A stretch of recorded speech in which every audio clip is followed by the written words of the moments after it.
Hola, estimados participantes de este diplomado de atención integral de patologías prevalentes en atención primaria. En esta oportunidad van ustedes a estar con la doctora Claudia Liliana Jaimes, quien es médica, especialista en medicina familiar y también tiene una maestría en educación en profesiones de la salud. Pertenece al Departamento de Medicina Familiar y Salud Pública de la Facultad de Medicina de la Universidad de La Sabana. Pero antes de iniciar con la doctora Claudia, cabe destacar que estamos ya en la penúltima semana. Ya después de la sesión con la doctora Claudia, nos quedarán básicamente 2 sesiones y medias, estaríamos acabando conmigo el jueves de la próxima semana. Por lo cual le recomendamos ingresar a la plataforma, desarrollar las actividades, porque una vez finalice la última sesión conmigo, empezaremos a procesar el listado de participantes que van a aprobar o que tendrán su certificado en este diplomado. Entonces, sin más preámbulos, doctora Jaimes, muy buenas noches. Buenas noches, doctor, y buenas noches a todos. Muchas gracias por la presentación. Eh, Voy a compartir Buenas la noches. presentación. ¿Me pueden confirmar si ya la están viendo? Está intentando cargar. Está intentando. Ya, ahora sí. Listo. Eh, Bueno, entonces, Muchas gracias. Bueno, el día de hoy nos corresponde un tema que creo yo que es muy al lugar precisamente por el diplomado que ustedes están cursando y es educación para la salud. Eh, Queremos que hacia el final de esta sesión nos llevemos la idea que va o implica mucho más allá que solamente transmitir información. Sé que esto ha venido cambiando con el paso de los años y hoy pues lo contemplamos, lo vemos incluso desde nuestros pregrados como eh, todo lo que implica el proceso de aprendizaje en las personas. Digamos que ese es el objetivo o parte de los objetivos que nosotros nos proponemos el día de hoy con la sesión. Vamos a revisar entonces qué cosas influyen en el aprendizaje de información en salud para nosotros como seres humanos y cómo nosotros, como profesionales de la salud, acompañamos a las personas en esos cambios de conducta. Yo espero que ustedes puedan llevarse de hoy muchas actividades, muchas reflexiones que tal vez ustedes puedan adaptar y utilizar en los diferentes sitios de trabajo donde se estén hoy desenvolviendo.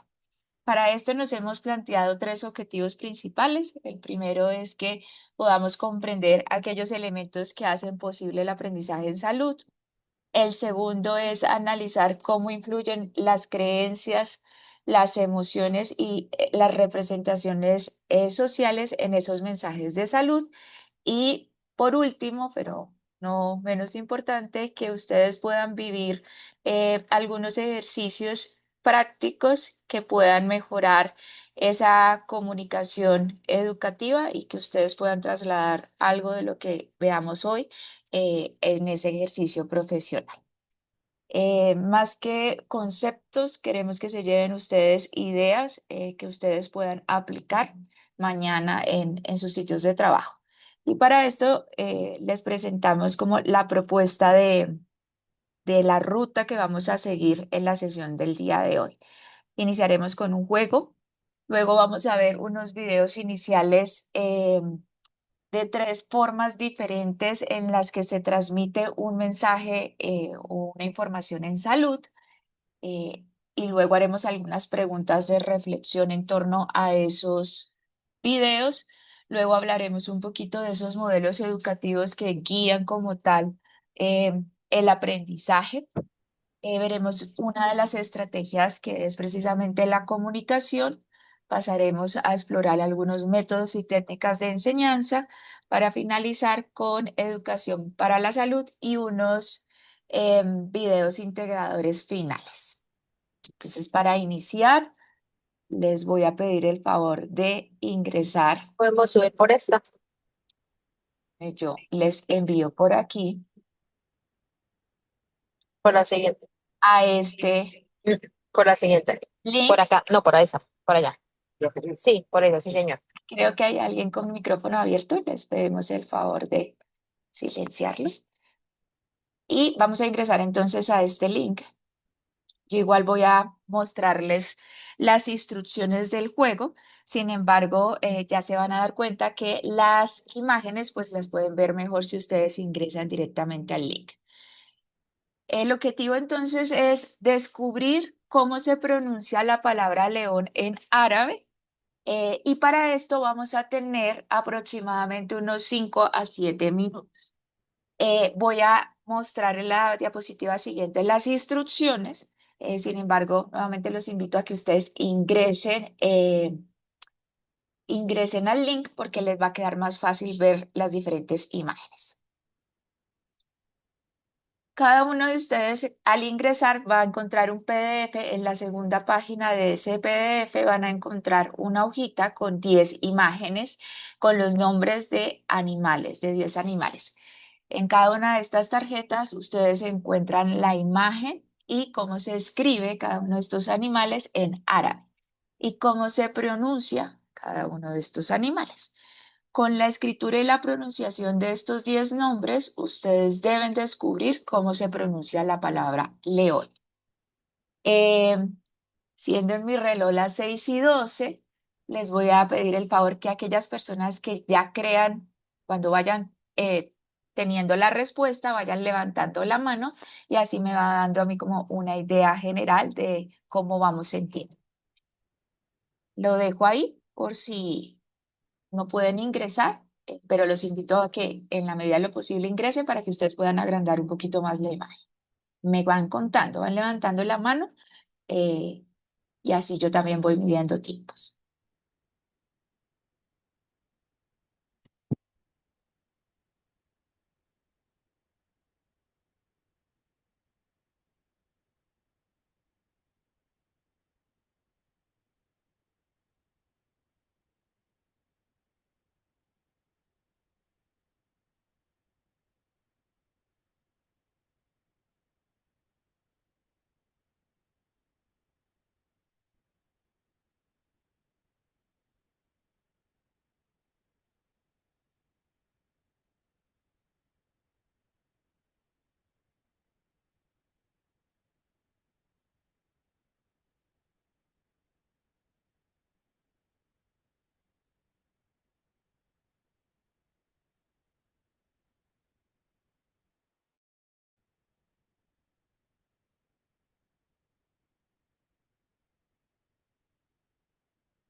¿Están viendo bien las imágenes o les aparece el chat a ustedes?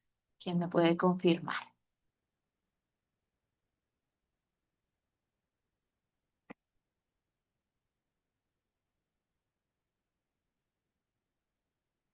Muchas gracias, Patricia.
Dante, José, ¿tienes alguna pregunta?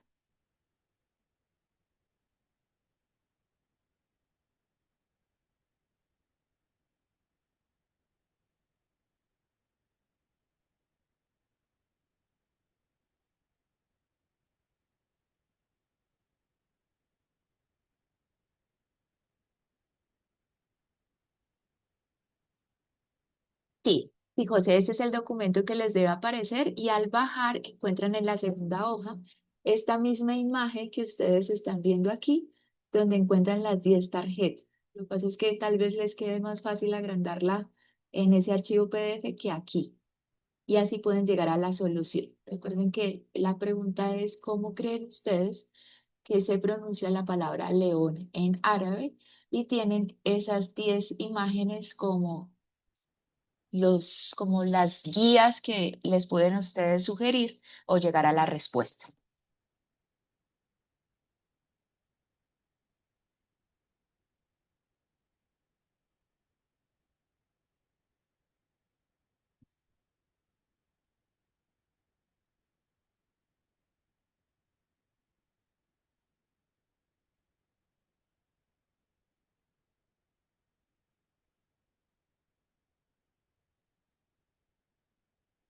Gracias, Marisol. Y ahorita vamos a confirmar eh, si tu respuesta está bien. Y ya que Marisol tomó la iniciativa y esto es parte de lo que sigue en el ejercicio propuesto, yo les invitaría a aquellos que vayan llegando a la respuesta que la vayan escribiendo en el chat y ahorita hacemos como tal, retomamos el ejercicio.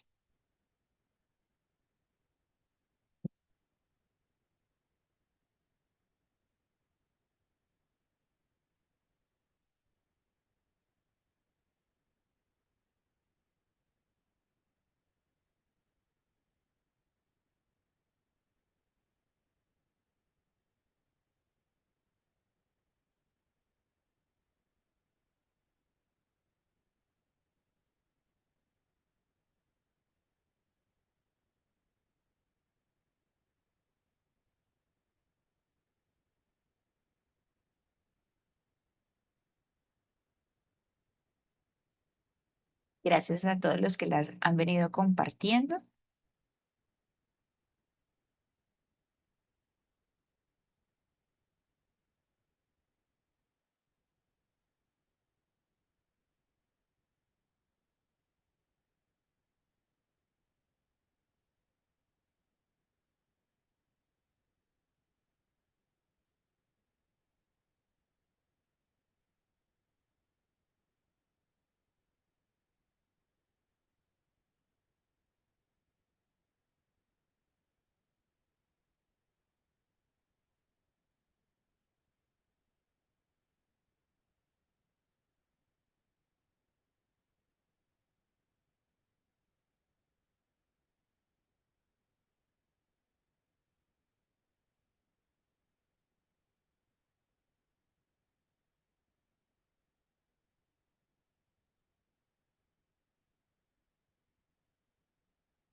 Vamos a dar 2 minuticos más y los demás no se angustien, que ya ahorita pues hacemos la reflexión, pero la invitación es a que si estoy todavía intentando, pues me motive a escribirlo en el chat y ya ahorita revisamos.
Bueno, vamos a dejar ahí simplemente pues para avanzar y poderles mostrar como más herramientas y más cosas de las que tenemos preparadas el día de hoy. Algunos de ustedes tienen o digamos que tienen la respuesta igual a la que yo les vengo a presentar el día de hoy. Y debo confesarles que este es un juego que realiza el profesor Erwin, que fue la persona que me presentó previamente y que sé que también ha estado con ustedes acompañándolos en algunas sesiones del diplomado. Yo he sido participante de este juego y no he llegado a la respuesta. eh, y me llama la atención que algunos de ustedes sí llegaron a la respuesta que él propone en Internet. Si ustedes revisan, es probable que encuentren esta respuesta y hay otras personas que justifican otras respuestas, otro tipo de respuestas. Creo que la primera es una de las que está, de las primeras del chat, Cabat. Creo que ustedes también encuentran la argumentación de por qué se pronunciaría de esa manera en Internet. Y bueno, antes de corroborar, digamos que este juego nosotros no lo presentamos como un juego lingüístico, sino como una metáfora de lo que es el aprendizaje. No sé si todos sabían que el árabe se escribe diferente, no de izquierda a derecha, sino de derecha a izquierda, y por lo tanto eso cambiaría un poquito mi respuesta de cómo se pronuncia. Digamos que aquí la invitación es a conocer esas como reglas gramaticales de este idioma en particular que me van a permitir obtener una o la otra respuesta. Pero como nosotros inicialmente no la sabíamos, pues probablemente tenemos respuestas diferentes. Otra de las reglas es que dependiendo del lugar donde se ubique cada uno de estos símbolos, cambia como tal su pronunciación. Si está al inicio de la palabra, en el medio de la palabra o al final de la palabra, su pronunciación también cambia. ¿Y esto cómo lo podemos ver? Al comparar gato y pato que tienen el final la misma, como el mismo símbolo, pero se pronuncian de forma diferente. Entonces aquí lo que nos propone el profe es que esta palabra se estaría pronunciando como ASAP, usando la última palabra del conejo, el último símbolo que sería A, usando la última palabra del pez según el último símbolo que sería sa y usando la primera palabra del chimpancé que sería de. Decíamos que esto lo presentábamos más allá de un juego lingüístico y como de romper el hielo, y les agradezco a todos su participación, eh, una como metáfora del aprendizaje humano. El primer punto de esa metáfora en el que queremos resaltar hoy es que usamos modelos previos. Nosotros no partimos de cero, buscamos patrones que ya hayamos usado antes o que estén disponibles para usarlos como patrones. Por eso las imágenes, por eso las tarjetas que nos daban como esa luz de, ok, ¿cómo se podría llegar a pronunciar esta palabra? Pero si yo no tengo esas como ese punto de inicio, creo que ninguno hubiese podido llegar a las diferentes respuestas. El segundo punto de la metáfora es que interpretamos según nuestro contexto. Cada uno pudo interpretar esos símbolos desde su cultura, desde su experiencia y también desde sus posibilidades. No sé si todos tenían la oportunidad de abrir, digamos, esto en un computador, el PDF, como decía José, que ustedes veían, lo podían ver en un computador o lo estaban viendo simultáneamente en el celular mientras estoy viendo el chat de Zoom y eso puede limitar lo que la respuesta a la que yo llegue, llamémoslo así. Tres, el aprendizaje surge en interacción. No sé qué sintieron cuando Marisol, que fue la primera persona, puso la respuesta, porque a mí personalmente me sucede que, y me sucede, me sigue sucediendo como estudiante cuando estoy en exámenes, cuando yo veo que las personas se empiezan a entregar y yo apenas voy en la mitad del examen, me genera mucha angustia y trato de avanzar y de contestar mucho más rápido.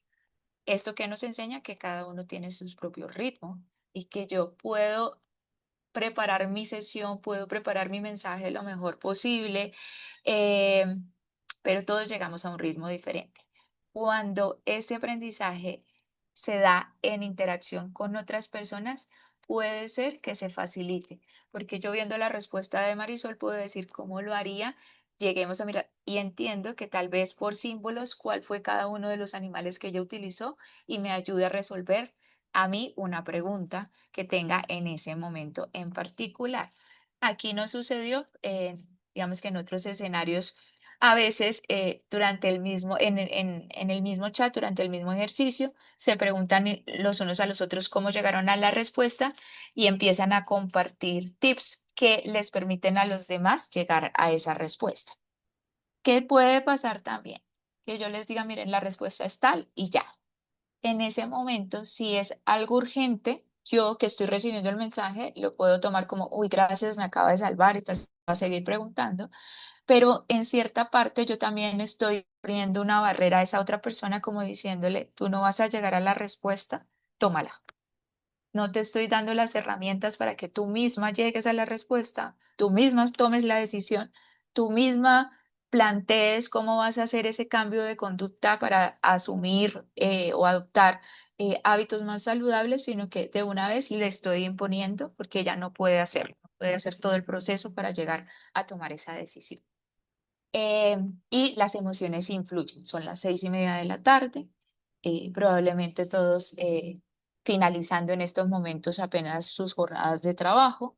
Estoy en casa con los niños. Hay personas que ya lo hicieron. Yo todavía no entiendo. Me explican aquí la solución y aún no llego a la respuesta. En salud sucede exactamente lo mismo. Nosotros lo que yo les decía, creemos que la persona tal cual yo voy a brindarles el mensaje, preparé mi sesión, preparé mi taller para educarlos y las personas no aprenden como nosotros les enseñamos, sino como cada uno de ellos interpreta eso que yo estoy tratando de decirles. Y eso es como parte de la invitación a la sesión del día de hoy, de explorar más allá de que yo tenga este concepto tal cual construido, que yo me permita conocer que todos aprendemos de formas diferentes y que si mi papel en estos momentos como profesional de la salud es educar a las otras personas, yo debo reconocer que cada uno de ellos tiene una forma particular de aprender, un ritmo de aprendizaje, un contexto, unas emociones, unas representaciones sociales, cultura, unas creencias que están influyendo en ese proceso de aprendizaje. No solamente depende de mí como profesor, digamos que sí hay una influencia de parte del profesor o de ese educador en menor medida, pero la mayoría de esos elementos que van a influir están relacionados con ese estudiante, con ese individuo que está en el proceso de aprendizaje. Entonces, aquí se las dejo, igual ustedes van a tener como tal eh, la grabación de la sesión y esta imagen precisamente como para recordar, más allá de un juego lingüístico, era esa metáfora de las diferentes formas e influencias que tiene el aprendizaje en los seres humanos. Me voy ahora a compartir unos videos. Voy a apagar la cámara para que la corran más fáciles, digamos, es los videos y ustedes me van contando. Y ustedes me van contando si los escuchan, por favor.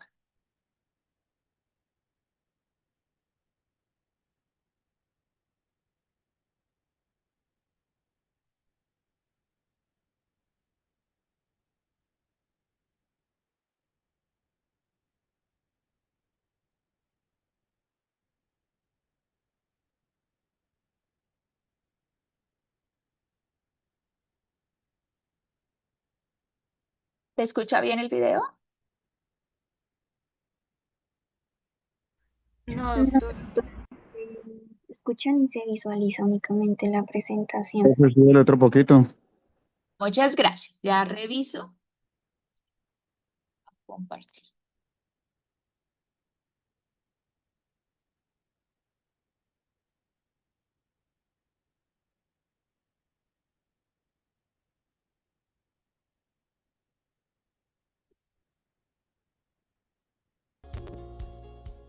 Entérate y conoce más de la lactancia materna.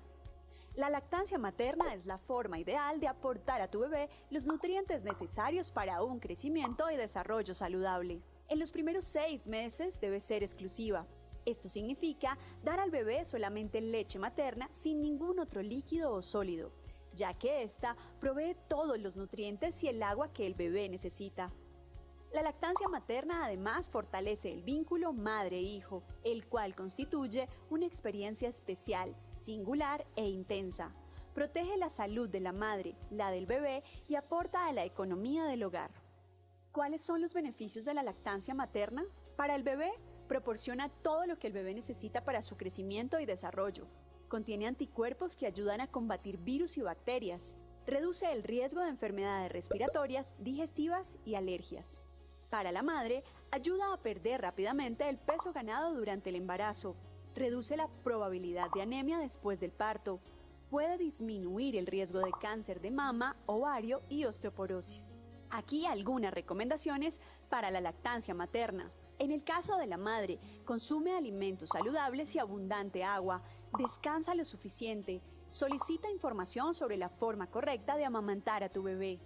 Para el padre, familiares o amigos, ayuda a que el bebé expulse los gases luego de recibir lactancia materna. Apoya con las tareas del hogar y actividades relacionadas con el cuidado del bebé, como bañarlo o cambiarlo. Proporciona apoyo emocional a la madre. Para el jefe o empleador, permite la licencia de maternidad según lo estipula la ley. Facilita a la madre su regreso al trabajo. Facilita espacios y momentos para que la madre amamante a su bebé. La Cruz Roja Colombiana, comprometida con la lactancia materna.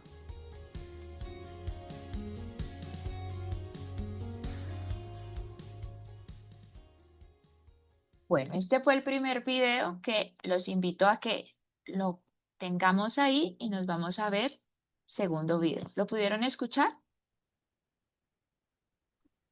Sí, doctora. Muchas gracias. Sí, doctora. Muchas gracias. Vamos a ver este segundo. Bienvenidos un día más a nuestro canal de Semana a Semana. ¿Te gustaría saber por qué es tan importante amamantar a tu bebé? Entonces, escucha con atención los 7 beneficios más importantes de la lactancia materna. Si eres un visitante nuevo, suscríbete al canal cliqueando aquí abajo. Publicaremos un nuevo vídeo todos los jueves. Tras el embarazo, los primeros meses de nuestro bebé son realmente importantes para su desarrollo. ¿Quieres tener el bebé más sano del mundo? Pues entonces debes saber que la leche materna es sin duda la clave para este proceso. Tiene todo lo que tu pequeño necesita en su primer año de vida. Es tan buena que el bebé no necesita nada más. No tienes que preocuparte de ofrecerle una alimentación completa y variada, ni de administrarle la cantidad correcta, porque en sí tu leche materna ya cubre todas sus necesidades. Esto es así. Durante sus primeros 6 meses de vida, dale solo leche materna, evitando cualquier otro alimento o líquido. A esta leche se le llama calostro. Pasado este periodo, gran parte de los especialistas recomiendan que continúes dándole el pecho hasta que cumpla los 2 años. Aún así, mamá, tienes que saber que aprender a amamantar lleva tiempo y práctica. Ten paciencia. Una vez que conozcas todos los beneficios que tienes, sabrás que habrá merecido la pena. Nutrición perfecta. Mamá, tu leche materna incluye todas las vitaminas, proteínas y grasas que tu bebé necesita. Es la forma más natural y económica para alimentarle sus primeros años de vida. Además, algo increíble es que la composición del calostro va modificándose conforme tu pequeño crece, satisfaciendo así sus necesidades en las distintas etapas de su crecimiento. Disminuye el riesgo de obesidad, gracias a que nuestra leche contiene la cantidad exacta que nuestro hijo necesita. De esta forma, su alimentación está autorregulada. Por otra parte, tiene un efecto laxante. No hay alimento que el recién nacido digiera y asimile con tanta facilidad que la leche de su propia mamá.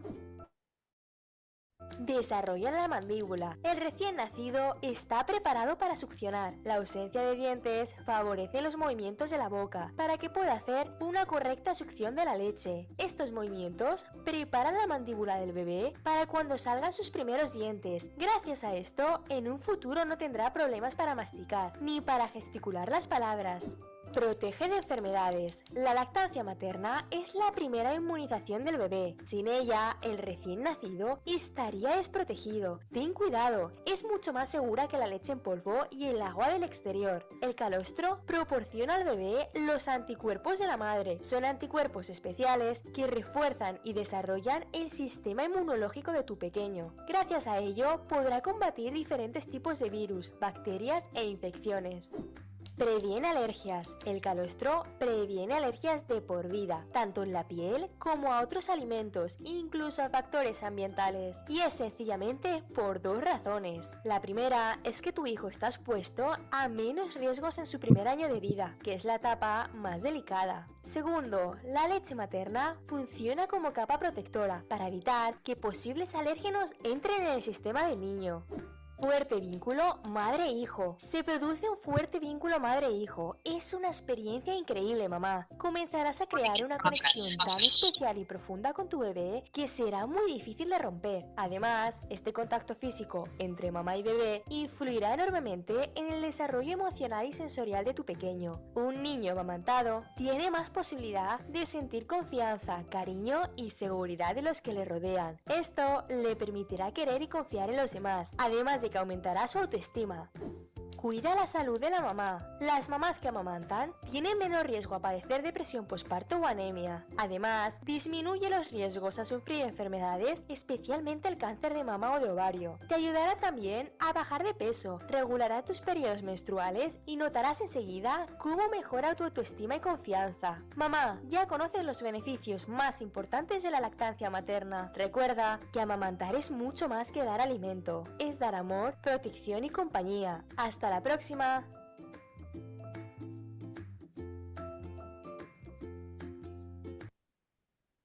Bueno, hemos visto hasta el momento 2 de los videos y vamos a ver este último y ahorita hacemos nuestras reflexiones.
Bueno, vimos 3 videos em, y yo los invito a que ustedes escriban en el chat cuál creen para ustedes fue el video que mejor brindó información acerca de la lactancia materna. Piensen en los 3 videos, las emociones que le generó cada uno de ellos, en cuál el mensaje quedó más claro y con cuál ustedes sentirían mayor afinidad. Muchas gracias a todos los que ya han empezado a participar.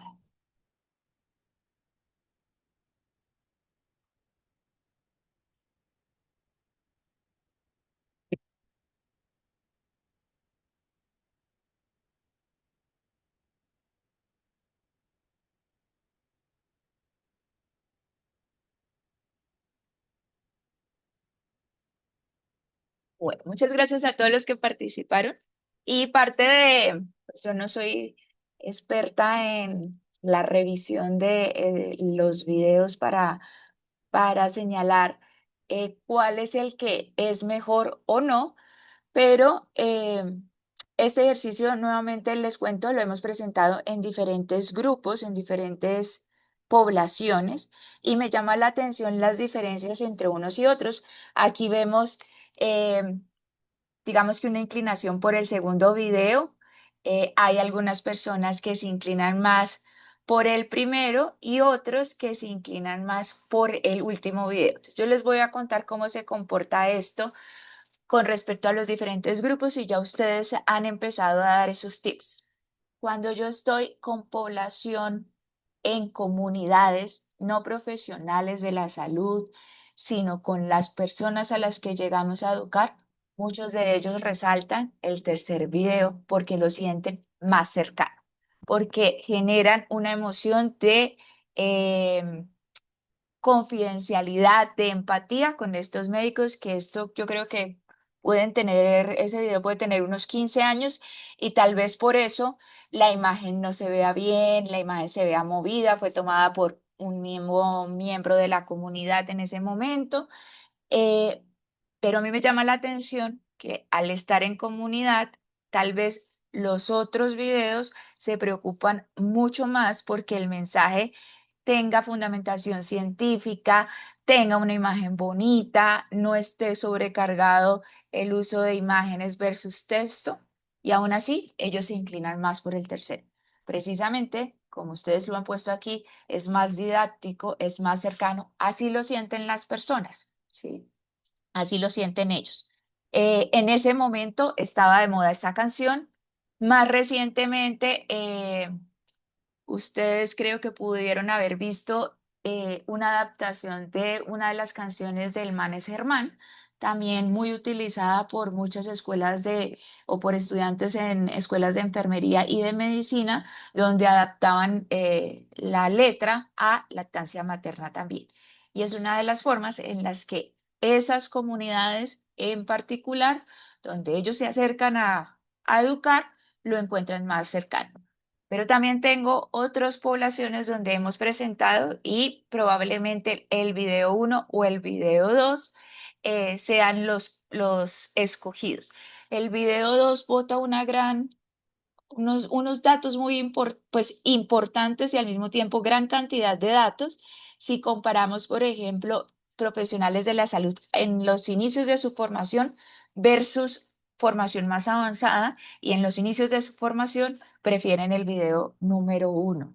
¿Por qué? Porque tal vez el cambio de las imágenes presentadas, las gráficas, los colores, eh, rompen el esquema del video 2. Si nos damos cuenta con el video 2, mantienen el mismo tono, las imágenes mantienen como los mismos diagramas, las mismas, el uso de, no hay fotografías, el uso de iconos es similar. Y digamos que en ese momento de la vida donde tal vez eh, necesitamos tener todos nuestros sentidos alerta, iniciando nuestra formación, podamos escoger video número 1. Por eso les preguntaba con cuál ustedes se sintieron más identificados. Solamente rescato esos elementos de comunicación que deberíamos tener presentes en el momento de de nosotros generar nuestros propios recursos educativos. ¿Quién es esa población? Voy a presentarles los videos, voy a presentarles los folletos en un celular. Tengo la oportunidad de proyectarlos. El audio está bien, la calidad del video está bien. La formación, el nivel cognitivo, no la alfabetización, nivel cognitivo está en estos momentos para presentar videos avanzados. ¿Quién es mi población? Para decidir cómo hacer, digamos, esos recursos educativos. Entonces, ya vamos a retomar los videos y digamos que la sesión de hoy también cerraremos con unos videos integrativos que son como nosotros les proponemos que ustedes estén preparando parte de su material, pero simplemente esto para sensibilizarlos y ver que aquí somos en este momento, creo que 66 personas en este momento y no todos los videos o no toda la información nos llega de la misma forma y no, por más de que yo prepare y pretenda, tenga unos objetivos, el mensaje no les llega a todos de la misma manera. Vamos a ver entonces unos modelos educativos y antes de iniciar, digamos que en la literatura ustedes pueden encontrar diferentes definiciones de educación para la salud. También pueden encontrar otro concepto que es educación en salud. Vamos a centrar aquí en educación para la salud, cómo nosotros educamos a las comunidades, a los individuos, a las familias y a las comunidades en temas de salud, cómo nosotros acompañamos, que es una de las definiciones que más me gusta, eh, ese proceso de adopción, cómo orientamos y organizamos esos procesos de aprendizaje para acompañar a los demás en la adopción de conductas saludables. Esta es una definición dada por la Organización Mundial de la Salud y creo que responde mucho a los objetivos de nuestra sesión el día de hoy.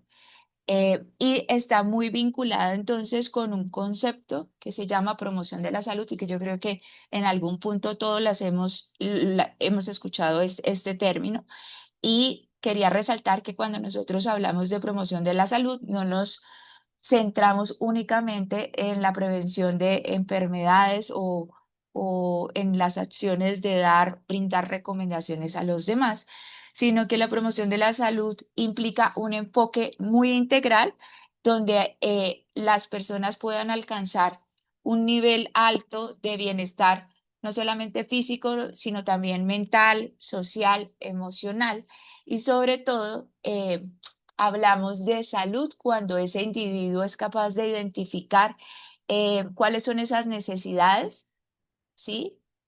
Y se adapta para responder a esas necesidades, esos cambios que debe tomar para llegar y suplir esas necesidades no le imponen mayor problema que la necesidad en sí misma. Para nosotros, digamos que alcanzar ese estado, tenemos unos pilares fundamentales, que son esos 5 que ustedes ven allí y que vamos a explicar cada uno de ellos. Las políticas son aquellas decisiones que se toman principalmente a nivel gubernamental y organizacional, que son aquellas que nos van a crear esas oportunidades o por el contrario, poner barreras para alcanzar ese estado de salud, ese estado de bienestar. Se dice que una política bien definida y que en realidad no solamente se quede en el papel, sino que sea aplicable, puede tener mayor impacto que incluso 10 campañas educativas simultáneas, para que veamos que pues necesitamos trabajar intersectorialmente, articuladamente con otros sectores, entre esos pues el sector eh, políticas de nuestra región o de nuestro lugar donde nos encontremos, de nuestra institución. Otro de esos pilares también es el ambiente, ya que no podemos hablar nosotros de hábitos saludables si el entorno, si nuestra familia, si nuestra sociedad, si nuestra comunidad, nuestra sociedad no nos facilita la adopción de esos hábitos. El ambiente entonces, no solamente el ambiente físico nuevamente, sino el ambiente también social y emocional que va a condicionar profundamente el comportamiento. Creo que nosotros cuando hablamos de determinantes sociales de la salud nos quedamos en el medio ambiente y no dimensionamos todo lo que la palabra ambiente implica. Otro de estos pilares es el empoderamiento y es como ese poder que nosotros le estamos dando a la persona de creerse que puede influir en su propia salud, ¿sí? Que yo soy la responsable de mi salud y de mi autocuidado, pero más allá de eso es que yo en realidad tengo influencia en mi estado de salud.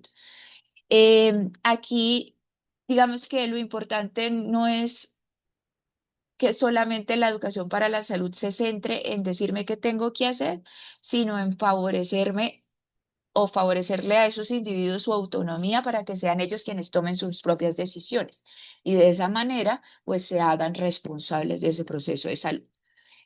Por otro lado, las habilidades son aquellas que nos permiten la toma de esas decisiones eh, pues saludables y yo debo hablar o desarrollar diferentes tipos de habilidades, habilidades comunicativas, habilidades cognitivas, habilidades emocionales, habilidades sociales que me van a poder, pues, digamos que ayudar o permitir tomar esas decisiones en salud. Y por supuesto, los servicios de salud, ya que el sistema de salud donde nosotros nos encontremos en estos momentos ejerciendo nuestras labores, debe estar alineado con los principios de accesible, centrado en la persona, orientado a la promoción de la salud, a la prevención de la enfermedad, que debe estar completo desde una misma prevención, diagnóstico, tratamiento oportuno, temprano, rehabilitación, prevención de complicaciones, etcétera. En resumen, la promoción de la salud es un concepto mucho más amplio que la educación para la salud, pero que sí o sí están siempre interconectados. Esa interrelación entre las condiciones, las políticas, las habilidades y los servicios es lo que los servicios de salud es lo que nos permite hablar de que una persona pueda vivir su vida de forma más saludable y tener una mejor calidad de vida. Una de las principales entonces estrategias para promover la salud es la comunicación de la salud, antiguamente llamada la ICE, Información, Comunicación y Educación, pero con el paso de los años nos dimos cuenta que al, como que al solamente limitarlo a estas tres, eh, muchos nos concentramos solamente en la transmisión de la información, en la transmisión de ese conocimiento, como si poseer conocimiento fuera suficiente para hacer un cambio en la conducta. Sí es importante, sí. Yo considero que el primer paso sí es estar informado, pero no es lo único. Entonces, digamos que aquí nos invitan a considerar otras cosas en el momento de hablar de comunicación y son aquellas estrategias que nosotros debemos pensar, diseñar, dependiendo de ese grupo poblacional al que yo quiero llegar, ¿sí? Nuevamente me devuelvo a los videos y por eso arrancamos con los videos. ¿A quién quiero yo educar? ¿Cómo lo voy a hacer? No es lo mismo educar en un lugar de trabajo que en un colegio. No es lo mismo educar en una empresa donde tengo 1000 empleados que si yo me voy al jardín infantil donde son 5 profesoras. No es lo mismo que yo me vaya a educar a Bucaramanga, es la tierra donde yo soy, versus Bogotá, donde yo estoy ejerciendo hace 20 años. ¿Sí? ¿Qué adaptaciones tuve que hacer yo para llegar y que mi mensaje llegara a las personas aquí en Bogotá? En primer lugar, conocer a las personas que venían de Bogotá o que llegan a trabajar aquí, así no hayan nacido en Bogotá. ¿Cuál es ese contexto? Estoy en un jardín infantil, yo me muevo por las comunidades, ese es mi trabajo. Estoy en universidad con los estudiantes, pero voy con los estudiantes a educar a diferentes comunidades. Hoy estuve en población adulto mayor. El martes de la próxima semana estoy en Casa Social de la Mujer, población totalmente diferente.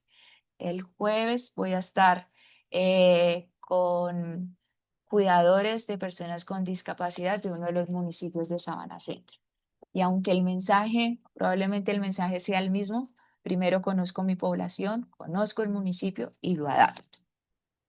Una comunicación efectiva, entonces no se puede limitar a decir, ¿sí? Yo vengo aquí, charla magistral y les boto toda la información y ahí me quedo. No. Cuando yo estoy educando para la salud, debo involucrar a la comunidad. Y la forma en la que yo personalmente considero que es más fácil es hacer actividades tipo taller, donde tanto ustedes como yo como educadora participamos. Eh, la virtualidad no debe ser una limitante. Aquí hemos hecho diferentes ejercicios y por cuestiones de tiempo, digamos que no invito a que abramos constantemente los micrófonos, pero cuando estamos en presencial, eh, démosle esa responsabilidad a ellos. Ok, yo doy una parte, pero ahora viene que la población participe. Eso que hace que ellos se sientan pues con mayor enganche. Enganche es como más conectados eh, con la actividad, con el mensaje que yo quiero entregar, que yo quiero transmitir y no limitarme a la transmisión, sino los nuevos conocimientos que queremos crear en conjunto. Pero viene un proceso mucho más importante que ustedes van a escuchar y que también ha tomado mucho auge últimamente, que es la retroalimentación. Si yo los hago partícipes, yo puedo recibir retroalimentación de ustedes. El mensaje no está llegando, ese video no es de buena calidad, ese video es muy técnico para nosotros. Si yo no abro ese espacio y no doy la oportunidad de que ustedes participen, de que la comunidad a la que yo llego a educar me retroalimente, yo creo que el mensaje fue entendido, que la información fue clara, que ellos van a tomar las mejores decisiones y mañana van a asumir esos cambios de conducta para tener unas acciones más saludables. Eh, esa es la siguiente. Tenemos entonces el siguiente mensaje y es que el aprendizaje no comienza cuando nosotros enseñamos, sino cuando una persona reorganiza lo que ya sabe. Yo difiero un poquito con, vamos a desaprender, eh, lo dicen muchas teorías, lo pueden encontrar en la literatura, nosotros mismos lo decimos, pero a mí me cuesta un poco desaprender, ¿sí? Una vez yo aprendí a montar bicicleta, no es que yo diga a partir de mañana sí tengo eh, todo mi sistema neurocognitivo bien, que yo diga a partir de mañana ya no quiero aprender, ya no sé cómo montar bicicleta. Lo mismo con manejar. Pero yo sí puedo reorganizar la información que yo ya tengo, reorganizar los conocimientos que yo ya tengo, ¿sí? Reorganizar mis habilidades, potenciarlas, cambiar de pronto algo de esa estructura mental para hacerlo mejor, para hacerlo más eficiente, para que no me cueste tanto, pero el desaprender personalmente, pues me cuesta. Conceptos claves que quiero que se lleven aquí. Nosotros lo importante no es memorizar, porque memorizar a la semana, a las 2 semanas y al mes ya retenemos menos del 10% de la información. ¿Sí? Eso más ahora que estamos sobreestimulados con tanta información, con tanta tecnología. Es que yo pueda reorganizar y hacer asociaciones de lo que yo ya sabía con lo nuevo que estoy construyendo. Eso es lo importante. Filtrar información según la cultura. No a todos, recuerden, no a todos nos interesan los mismos mensajes. Así yo como educadora esto es muy importante. Si la cultura de esta población no lo identifica así, simplemente no se va a apropiar de ese mensaje. Aprendemos emocionalmente antes que racionalmente y aquí es muy importante el uso de las historias, de las narrativas, que pongan varios ejemplos, que utilicen historias, historias que sean cercanas, que sean reales, porque nosotros, o bueno, las narraciones, las narrativas, las historias son tan antiguas como el mismo ser humano, ¿sí? Y eso es lo que nos permite conectar con el otro, que yo diga, esta persona está viviendo lo mismo que yo, vamos a ver si lo que él hizo me sirve a mí, qué tips me puede dar este señor que ya pasó por esta situación, qué le puedo brindar yo como recomendación, porque yo ya pasé por ahí y pude salir. Eso hace parte entonces también de la charla de hoy para cuando ustedes estén pensando en la generación de esos recursos educativos. Las representaciones sociales entonces son esas ideas compartidas que tenemos sobre un tema y son los que nos permiten ordenar la realidad. ¿Sí? Eh, Ustedes me van a decir, no tienen que abrir el micrófono, pero probablemente hayan escuchado esto en sus casas, con sus vecinos o a la población que ustedes atienden constantemente. Es que hoy tengo la tensión súper alta porque se me subió, porque me alteraron los nervios, ¿sí?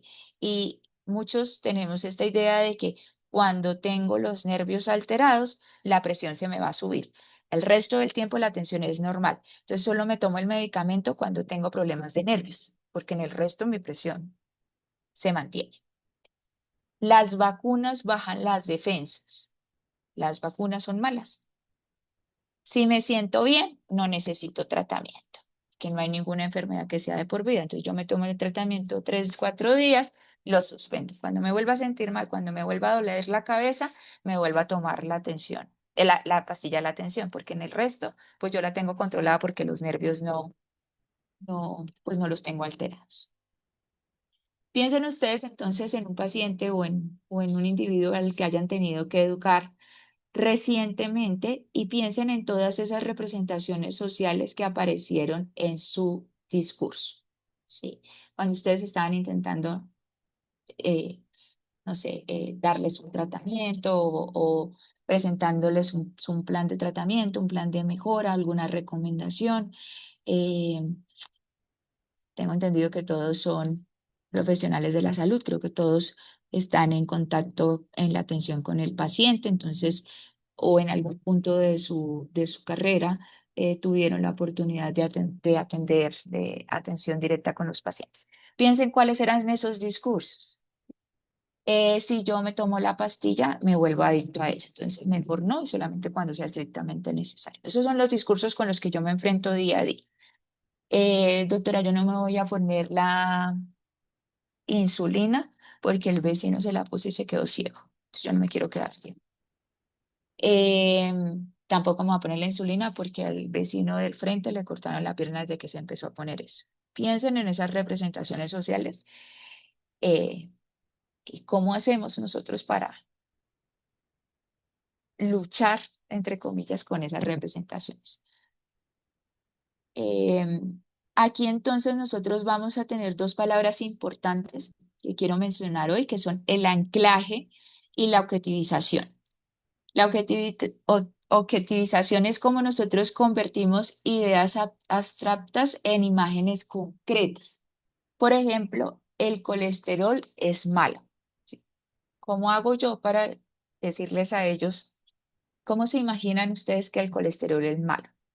Entonces, probablemente, dependiendo de la comunidad a la que ustedes estén llegando, pero yo sí hablo a veces de tuberías, cómo se tapa esa tubería, cómo esa tubería se vuelve rígida y en el momento en el que empieza a pasar la sangre choca y genera disturbios por esa tubería y me eleva la presión. O cómo la sangre, la grasa empieza a acumularse y empieza a formar tapones de grasa, colesterol malo. Anclaje. Acomodamos lo nuevo a ideas previas. El antibiótico. Cuando yo tenía que me dolía un oído, me dijeron que era una infección y me dieron antibiótico y me pasó. Yo ahorita tengo dolor para ir al baño, para orinar, para hacer chichi, entonces probablemente sea lo mismo, una infección, yo debo ir por un antibiótico, que es lo que comúnmente pasa, ¿verdad? Y nosotros, pero ¿por qué van? El antibiótico era solamente para una cosa, le dimos el antibiótico era para el oído, no para la infección urinaria, le dimos el antibiótico para una infección urinaria, no para una gripa. Y nosotros siempre, digamos, pues eso es lo que nos estamos acostumbrados, como a juzgar a esa persona, pero no reconocemos que detrás están estas dos palabritas. La invitación es eso, a que nosotros cuando lleguemos a educar las tengamos en cuenta. ¿Cuál es ese lenguaje de la comunidad y cuáles son esos contenidos que yo quiero incorporar a lo que ellos ya saben? Si nosotros no tenemos en cuenta estas palabras, estas representaciones de fondo, es poco probable que esos comportamientos cambien. Y es muy difícil porque muchos de nosotros llegamos momentáneamente a una comunidad y nos vamos. Digamos que no tenemos la oportunidad de conocerlos. Pero hacer, digamos que el esfuerzo podría ayudarnos a que precisamente el mensaje llegue a esa comunidad y se incorpore, se ancle a esas representaciones que ellos ya tienen. Esta diapositiva, que pues, me gusta mucho, precisamente parte de mi formación es en educación médica, muestra los tres grandes mecanismos que se entrelazan en todo proceso educativo. La influencia que tenemos nosotros como facilitadores, diferentes teorías pedagógicas que nos van a sustentar cómo aprendemos como individuos, cómo aprendemos en la relación con el otro, cómo se aprende socialmente y la importancia que tiene el estar en contacto con el otro. Y las actividades de aprendizaje, que son aquellas que van a permitir que el conocimiento pase de la teoría y lo podamos ver real y aplicable, digamos que a situaciones cotidianas de nuestro día a día. Esta influencia que tiene el facilitador, yo les decía que nosotros somos parte importante eh, en que esa educación sea efectiva y es pensar en quién es esa persona que educa, cuál es nuestro lenguaje, somos empáticos con esas personas, cómo estamos preguntando buscando la paja en el ojo ajeno, yo ya sé que lo están haciendo mal, entonces voy a hacer la pregunta para que ellos mismos caigan en que lo están haciendo mal.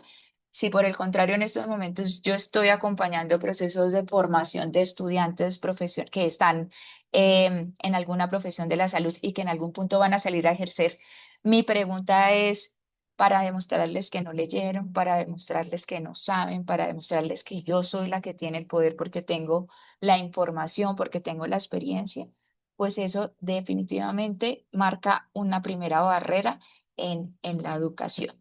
¿Sí? Tanto si estoy con la educación con el paciente, que decíamos que el enfoque o con las comunidades, el enfoque de la presentación del día de hoy, pero lo traslado también porque en algún punto como profesionales de la salud siempre tenemos otras personas en formación a cargo, ¿sí?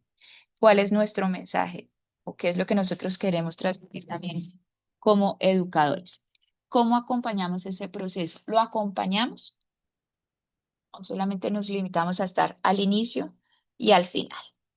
Aquí que es clave en esta influencia del facilitador, tres cosas importantes. El vínculo que yo pueda tener con esas personas, y no estoy hablando de amistad, pero sí estoy hablando de permitir una relación horizontal, ¿sí? Ustedes saben, ustedes tienen una experiencia, tienen unos conocimientos previos igual de valiosos que los míos. Y esa relación horizontal es la que nos permite a los dos aprender.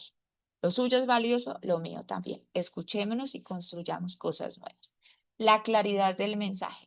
A veces yo quisiera, tengo una hora y necesito dar tanta información que finalmente no me quedo con nada. ¿Sí? O la otra persona empieza a recibir, a recibir, a recibir y en algún punto, como ahorita, 7 de la noche, llevamos ya una hora hablando y estamos cansados de la jornada del día a día, probablemente muchos de los mensajes aquí se estén perdiendo. Por eso repito varias veces los mensajes que yo quiero que se queden, la información que yo quiero que ustedes se lleven, que piensen, que retomen más adelante.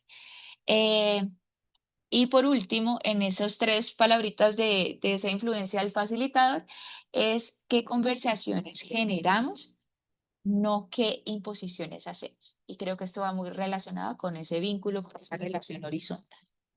En cuanto a las teorías y modelos pedagógicos, es un refuerzo de que la educación no es improvisada.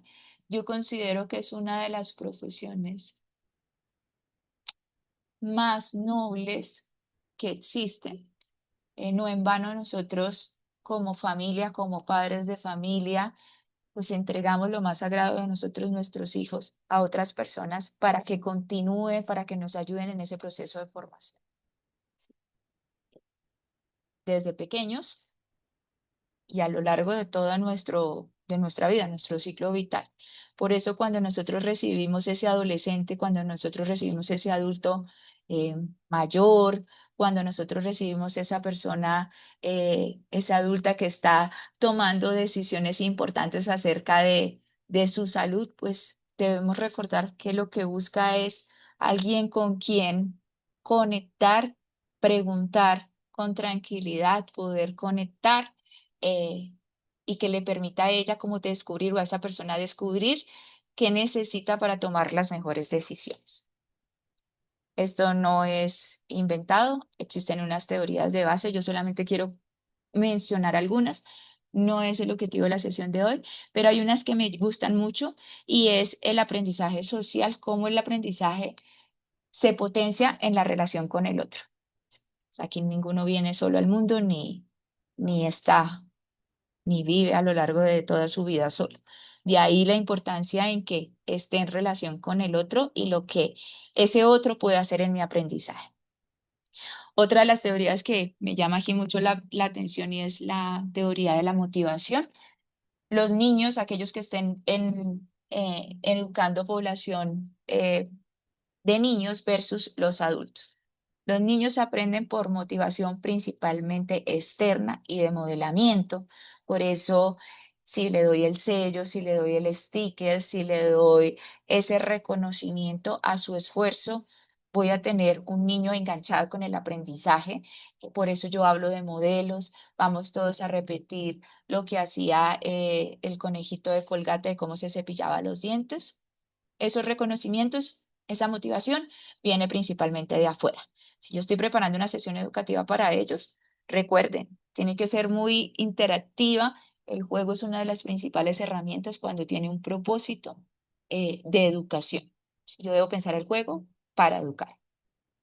Las, lo que yo le voy a dar para, sí, pues como premio que va desde el sticker hasta el premio que le da el papá porque pasó el año escolar, versus las motivaciones en el adulto. Adulto, ¿quién es un adulto? Aquella persona que pisa una universidad. Es que el niño tiene 15 años, ya es un adulto. No tengo la oportunidad de pisar una universidad, pero estoy trabajando desde los 16. Esa persona ya es adulta, las responsabilidades que está tomando ya es adulta. Y las motivaciones deben ser principalmente o son principalmente internas. Claro, el estudiante también por la nota, qué importante. Yo como adulta me quedo en un sitio de trabajo, entre otras cosas, porque me pagan bien, porque tengo un buen ambiente de trabajo, porque las... eh, digamos que todas estas cosas externas satisfacen lo que yo estoy buscando a nivel laboral, pero debo buscar en mi interior qué es lo que hace que yo quiera aprender, que yo quiera trabajar en ese lugar. ¿Será un deseo genuino de seguir sirviendo a la comunidad? ¿Será un deseo de tener la capacidad de resolver todos los problemas de salud de las poblaciones? Entonces, esas motivaciones en los adultos, debo explorar cuáles son esas motivaciones internas.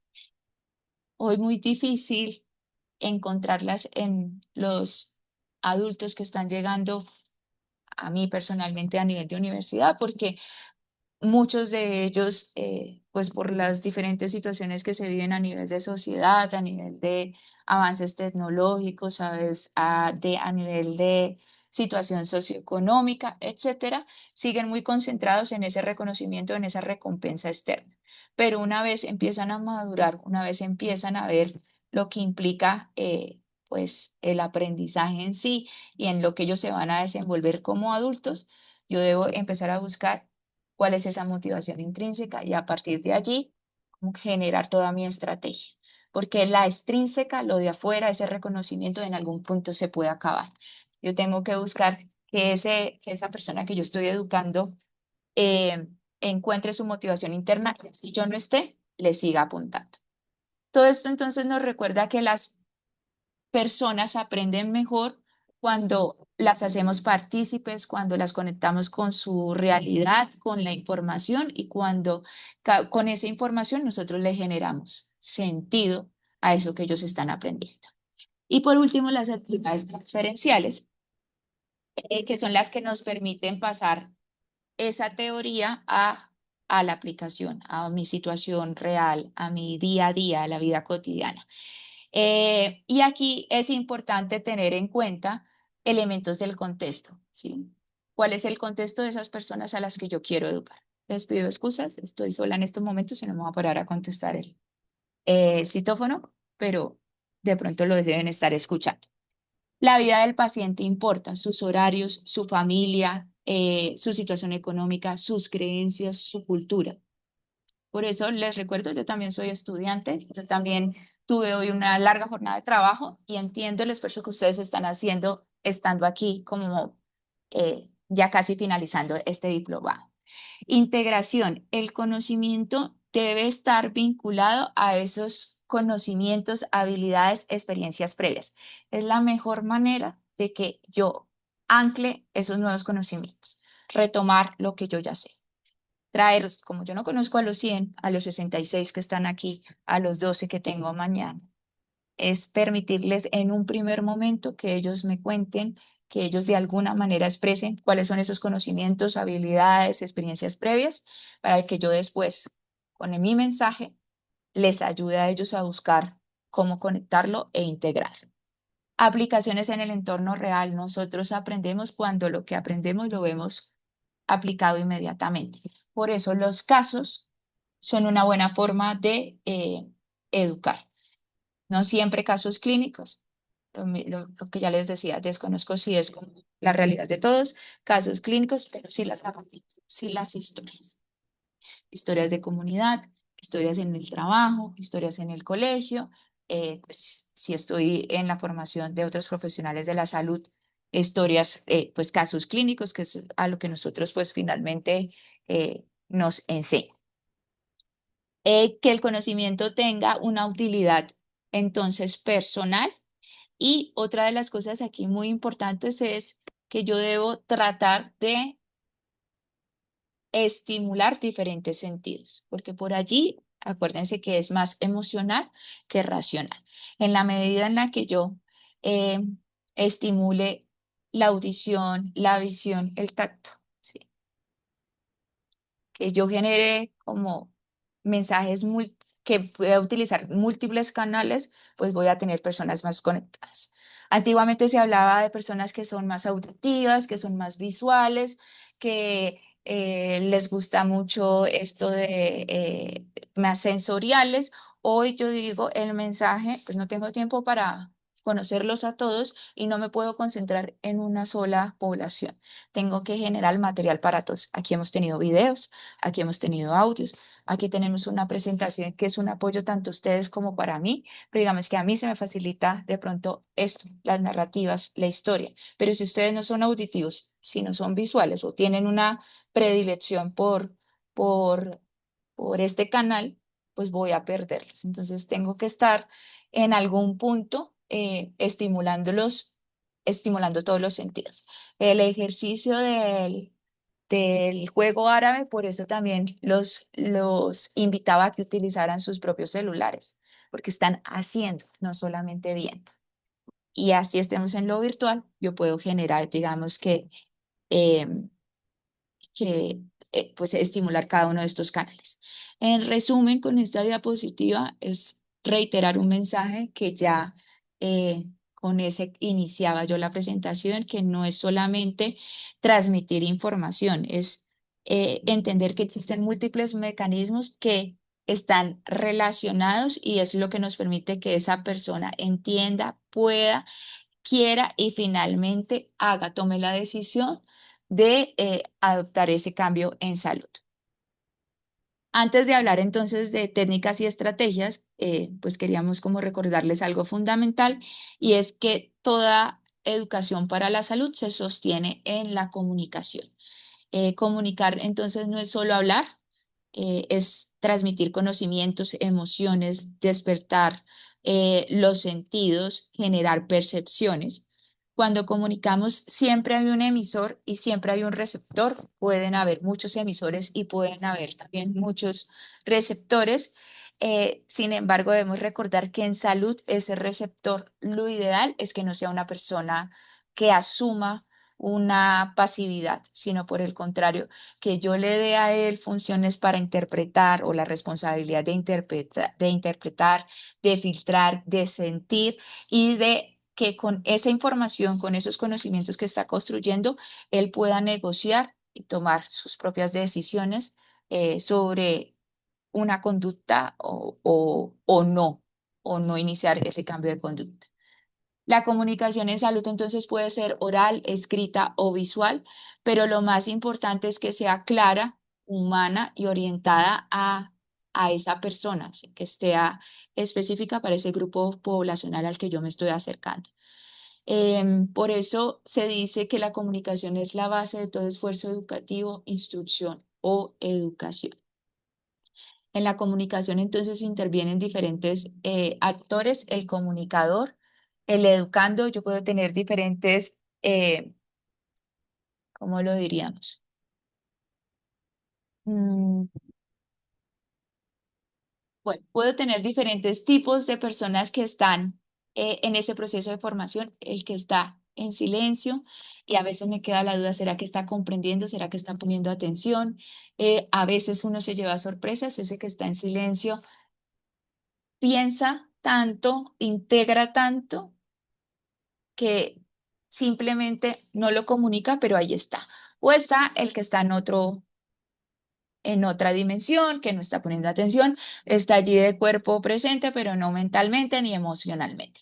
Está el otro, que es el hablador, el locuaz, algunas veces con argumentos muy válidos, otras veces simplemente repite lo que otros están diciendo, otras veces simplemente para llamar la atención. Yo tengo que identificar en mi grupo, en esa horita, en esa media hora, en esas 2 horas, en ese semestre, que yo llegue a implementar una estrategia o una actividad o una sesión de educación para la salud, qué tipo de educandos tengo en ese momento, ¿para qué? Para saber manejarlo en el momento del taller, de la sesión y que no se me salga de las manos.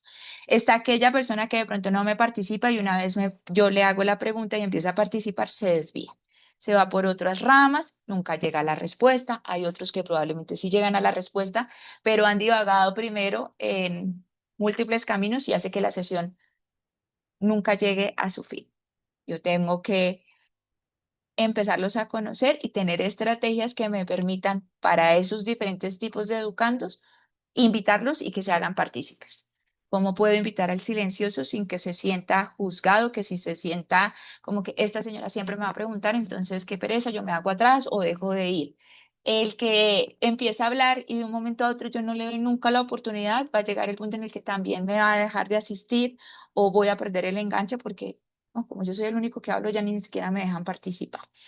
Y cómo con mis preguntas yo puedo orientar a aquel que se desvía en la medida de lo posible y no cómo le empiezo a negar su participación, porque la charla siempre se me alarga. Otras cosas que también debo tener en cuenta eh, es respetar los tiempos de silencio aquí en lo virtual. Ocurre mucho al principio cuando uno está tal vez iniciando en educación para la salud de forma virtual.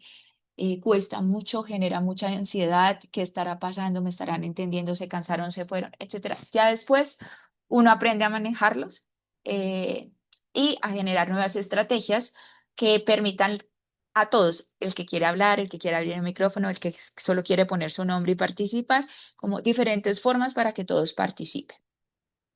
Tengo también unos auxiliares de comunicación, algunos descritos por la literatura, pero hoy ustedes saben que con los avances en la tecnología pues tenemos muchos más. Está el tablero, el rotafolio, el franelógrafo, el retroproyector, el proyector de diapositivas, la televisión, los celulares. eh, que creo que siguen estando vigentes.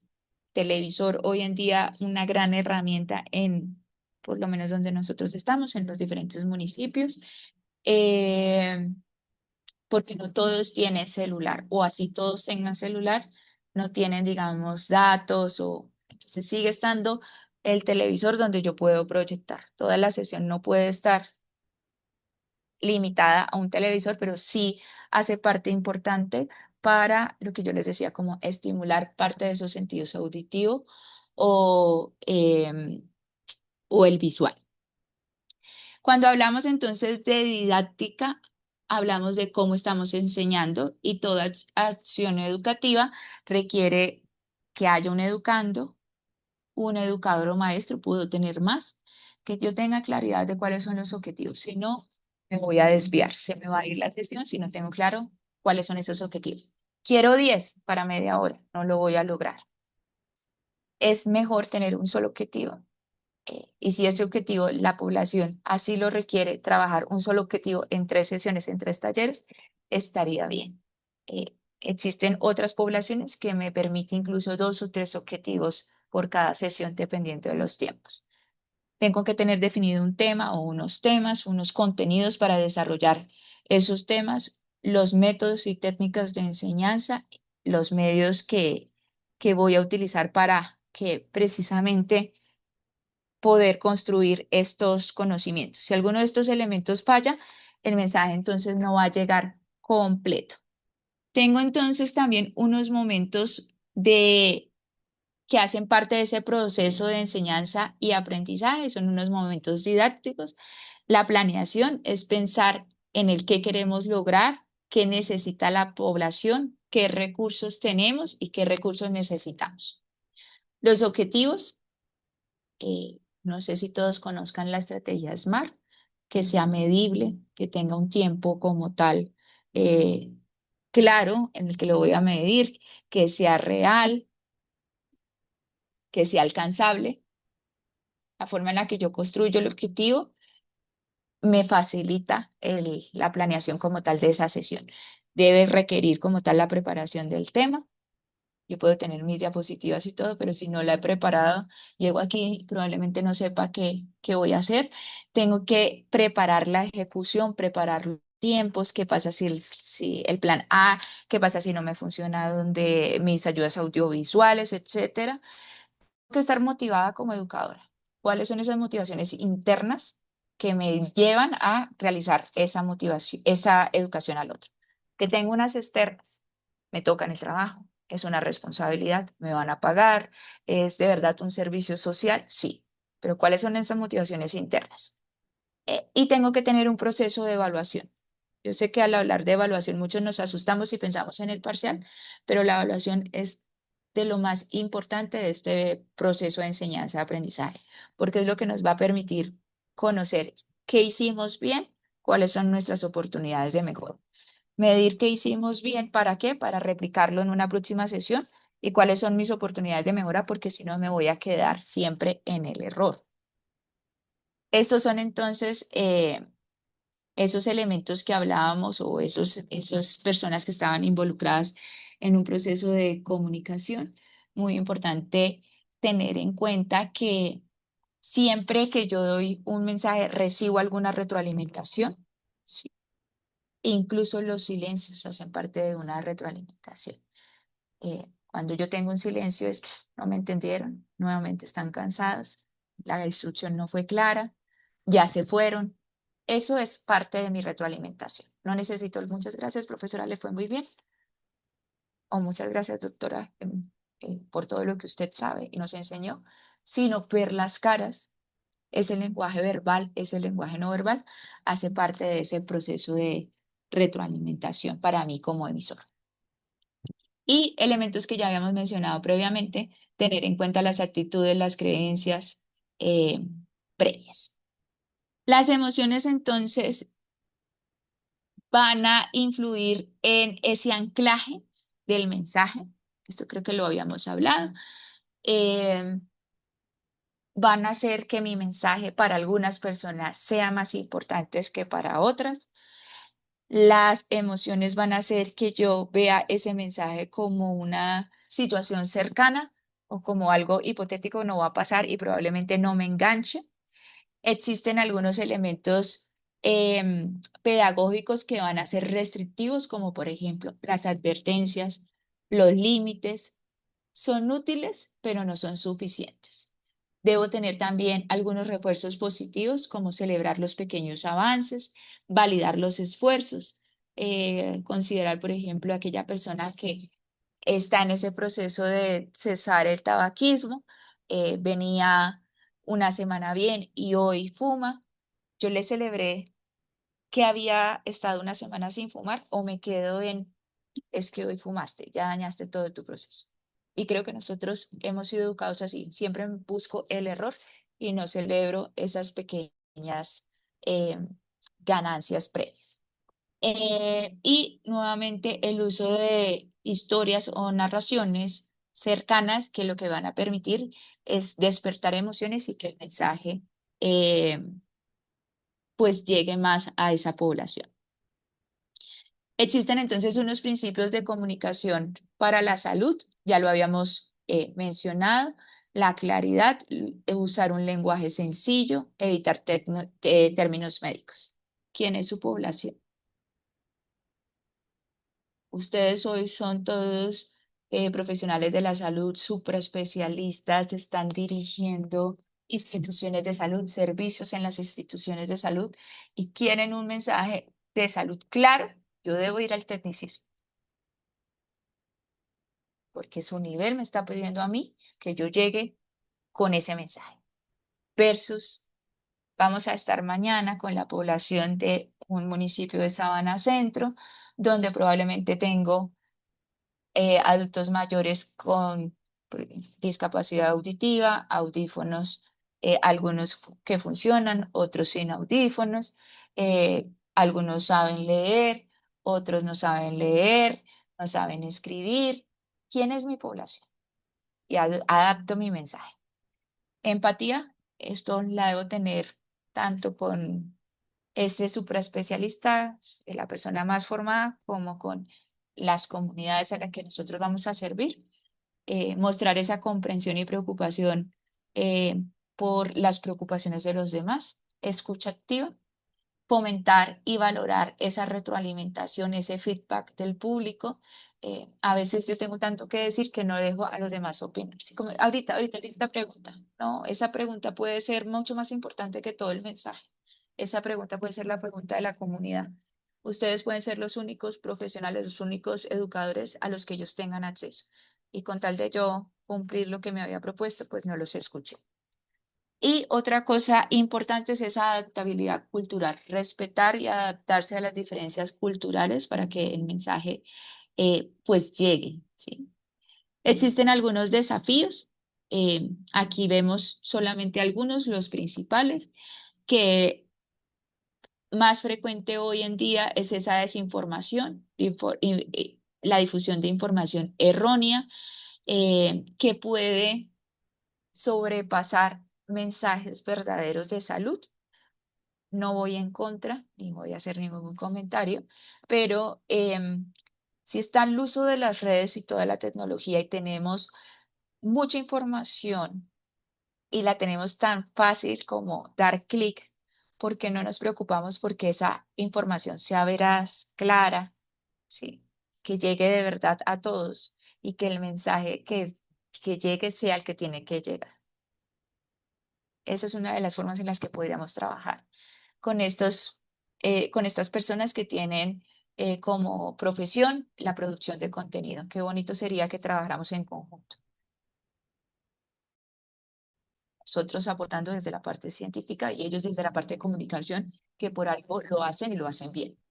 Existen algunas barreras lingüísticas y culturales, las diferencias en idioma, cada vez se acorta más esta brecha con la tecnología, los traductores simultáneos, culturales, sigue siendo un desafío para nosotros, incluso aquí en Bogotá.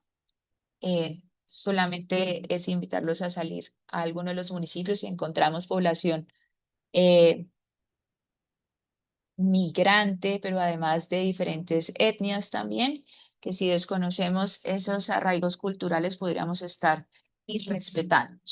Acceso limitado a recursos en salud, que creo que es una situación ya conocida por todos, que también puede limitar a las personas la adopción de esos recursos, de esos comportamientos saludables.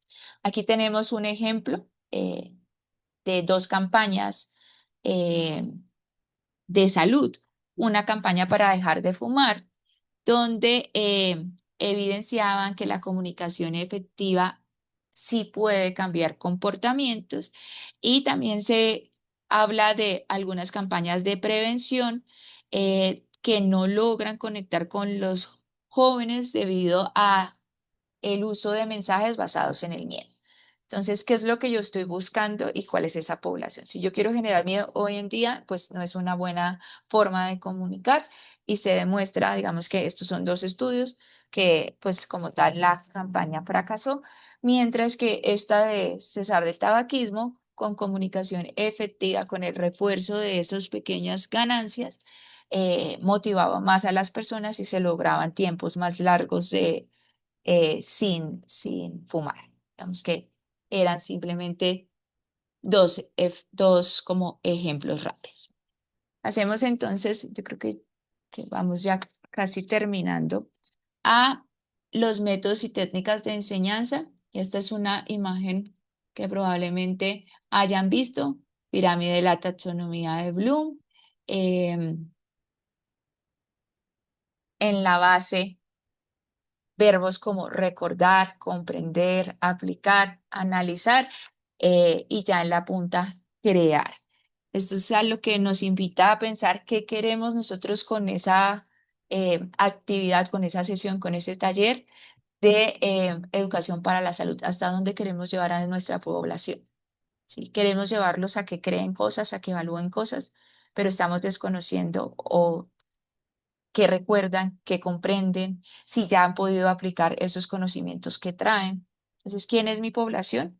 Y a dónde quiero, hasta dónde quiero llegar. Probablemente en unos niveles básicos de formación, yo me quedo como tal en la base de la pirámide, que recuerden, que comprendan, y si estoy hablando de un proceso de educación más continuo, hacia el final yo podría pensar en que esa población llegue a aplicar o analizar eh, algo pues, que vaya en línea con esos objetivos que yo me he propuesto. Tengo que tener entonces en cuenta las características del grupo, esto ya lo habíamos hablado, estimular la mayor cantidad de sentidos que yo pueda, eh, la vista, el oído, el tacto, el gusto y el olfato. Esto les gusta mucho, sobre todo a los niños, ¿sí? Cuando yo les permito mojarse, que huelan, que experimenten, que se unten, y también a los adultos mayores, quien es su población nuevamente. Adolescentes, no tanto. Métodos de enseñanza, aquí tengo solamente algunos. La magistral, hoy tan rechazada, tan criticada, yo sigo diciendo que es importante, que hace parte de, de, pues de la formación de nosotros.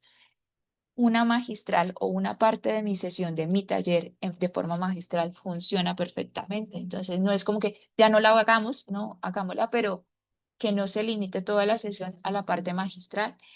Muy utilizado hoy en día en esa relación con el otro, las discusiones, los trabajos grupales, que después de esa parte teórica ellos vayan a la práctica, que puedan hacer, tocar, ver, juego de roles, entrevistas, debates, que les permitan hacer.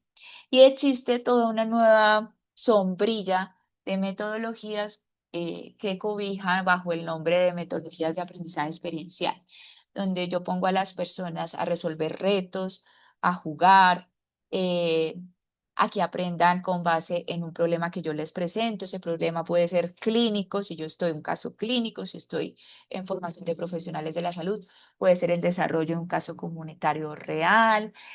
Tengo otras metodologías que son, por ejemplo, aprendizaje basado en el servicio, muy dado a aquellos que van a servir a las comunidades. Entonces, con las personas que están educando, yo debo cumplir unos resultados previstos de aprendizaje, pero además llego a una comunidad y les sirvo, ¿sí? Les resuelvo una necesidad, resuelvo con ellos una necesidad.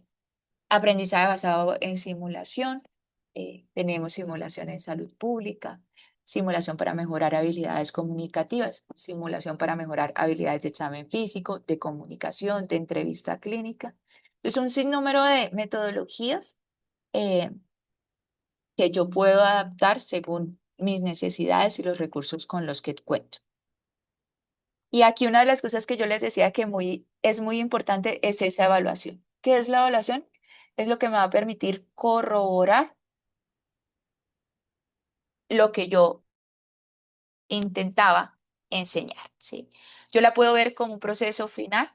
La invitación es a que ustedes hagan o tengan diferentes momentos de evaluación, porque yo al final me quedo como que, bueno, si aprendieron o no aprendieron y ya. Mientras que si yo lo hago en diferentes momentos, yo puedo identificar qué cosas están saliendo bien, qué cosas puedo mejorar y acompañar a que todos lleguemos hacia el final a cumplir esos objetivos, ¿sí? Yo puedo tener dos tipos de evaluación formativa, que creo no lo tengo aquí, evaluación, perdón, formativa y evaluación sumativa. La evaluación formativa es precisamente para conocer cómo está ese proceso de aprendizaje, que ustedes reciban retroalimentación, que sus educandos reciban retroalimentación, estás haciendo bien esto, puedes mejorar esto. Y la sumativa es la que me va a permitir decir, ¿alcanzó los objetivos? ¿Pasa o no pasa? Eh, ¿Certifico o no certifico? ¿Promuevo o no promuevo? Tengo diferentes tipos de evaluación entonces, ensayos, pruebas, falso y verdadero, selección múltiple, de asociación, de matching, de correlacionamiento, de completar. Si tengo 12 personas en ese proceso de educación, preguntas abiertas y completar es muy fácil. Si tengo 120, 300 estudiantes, 300 líderes comunitarios, 300 pacientes, ¿quién va a hacer la revisión de esas preguntas abiertas? Hoy muy utilizada la inteligencia artificial también en los procesos de evaluación, pero ese proceso de retroalimentación, de yo contarle cómo vas, debería ser todavía muy de nosotros, muy humano. Tengo también evaluación en forma de entrevistas, en demostración, que hagan un role play, discusiones, presentaciones, observación, listas de chequeo, listas de cotejo, cumple o no cumple. Y nuevamente, pirámide adaptada de Miller, si lo entiendo, muy relacionada con el saber, lo conozco. Yo puedo con la capacidad. Yo quiero con la motivación y el yo hago con esa interiorización de que yo finalmente ya tengo los conocimientos, las capacidades, la motivación para asumir ese cambio de conducta. Para finalizar, entonces, la información no es suficiente. La educación pues me va a llevar a un cambio. Idealmente ese cambio en la conducta pues es asumir una conducta que beneficie como tal la salud y que mejore la calidad de vida. Debo pensar e involucrar a todos los actores en mi proceso de aprendizaje. Si estoy en una institución de salud, el individuo, el paciente, la familia, el personal administrativo. Si estoy en una comunidad, ¿quiénes son los actores de ese proceso de aprendizaje? El cambio de actitud y de conducta, ¿sí? Creo que van muy de la mano. Primero yo acepto que necesito cambiar y luego tomo la decisión de hacerlo. Esa búsqueda constante por el cambio o por la adopción de conductas saludables. Debo reconocer que los cambios saludables, yo sé que hay unas fechas entre 30 días para adquirir un hábito, luego ya pasamos a 45, ya se habla de 60 días para la adopción de un hábito. Y yo los invito a que cada uno se pregunte si en 60 días uno alcanza a adoptar y mantener un hábito que mejore su salud y cada uno conteste. Entonces muchas veces me quedo en la teoría y juzgo a esa persona que tengo al frente y olvido cuántas veces yo los eneros intento eh, iniciar el ejercicio o dejar el pan o dejar el chocolate, dejar las gaseosas. ¿Cuántas veces? Y no celebro esas pequeñas ganancias. Todo el mes no tomé gaseosa, sino me quedo en el fin de semana que fui con mi fritanga con gaseosa. Pensemos que eso mismo están viviendo del otro lado nuestros pacientes. Sentidos y emociones sería lo ideal, despertar con nuestras historias las emociones, porque ese mensaje me va a permitir llegar más. Me voy a pasar esto porque quiero ir a los videos y no sobrepasar su tiempo por respetarlos. Tenemos algunos entonces desafíos en la educación, es esa lucha constante con la desinformación y las noticias falsas. Antes decíamos es que no tenemos la información y el primer paso es estar informado. Hoy yo creo que tenemos tanta cantidad de información, tanta, no todos, pero la mayoría sí, que no sabemos cuál es esa calidad y qué es veraz. Y asegurar la equidad y la inclusión en la educación para la salud. Me voy a ir con estos dos videos finales y es una invitación a que ustedes comparen los videos que vimos al inicio con estos dos y el mensaje que quieren transmitir.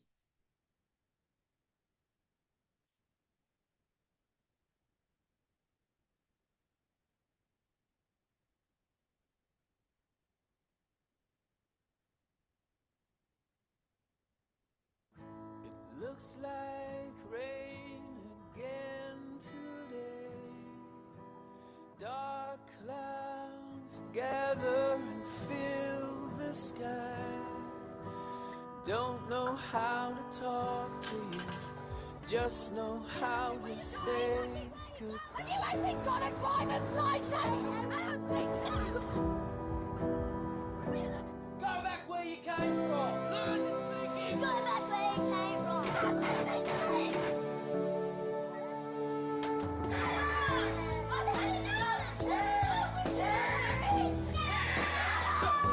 Is that what you think?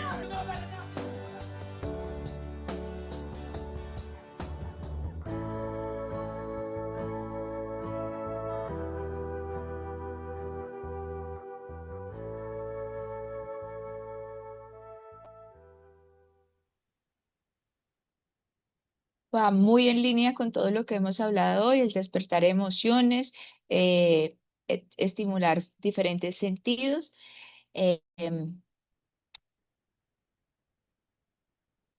Teorías pedagógicas de cómo aprenden los niños, modelamiento, y qué quisiera yo que ellos se llevaran y cómo puedo llegar a través de ese modelamiento a que adopten esos cambios en la conducta. Y me voy con el último.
Bueno, dos historias que ustedes pueden ver aquí que transmiten un mensaje a través de los sentidos, se despiertan emociones y nos permiten reconstruir un mensaje y dar una enseñanza. Esa es la invitación. Digamos que con el cierre de la sesión de hoy, les agradezco a todos haberse quedado hasta el final y les recuerdo un mensaje del doctor Erwin. Porfa, ingresen a la plataforma. Recuerden que estamos creo que a 2 semanas. eh, una semana, 2 sesiones de terminar para que se puedan certificar. Si hay alguna pregunta, con el mayor de los gustos, y muchas gracias a todos nuevamente por su constancia de haberse quedado todo este tiempo. Igual voy a quedarme unos minuticos. Gracias a todos y feliz noche. Y gracias, Paula. Gracias, Gracias, doctora. Dora. Buenas noches. A ustedes, muchas gracias.